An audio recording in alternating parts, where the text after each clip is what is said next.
Han, sino ba yung kainuman mo kagabi? Katrabaho ko.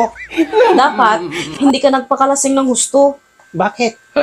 Ginapang niya ako kagabi. Ha? Bakit hindi ka sumigaw?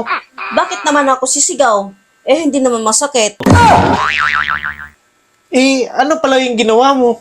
Umungol. Dapat, pag ganyan, sumigaw ka. Meron bang nasarapan na sumigaw?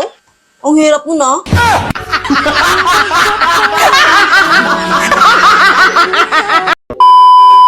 Alam mo, wala ka na ibang ginawa kundi magbigay ng problema eh. Hindi mo na ba talaga mababago yan?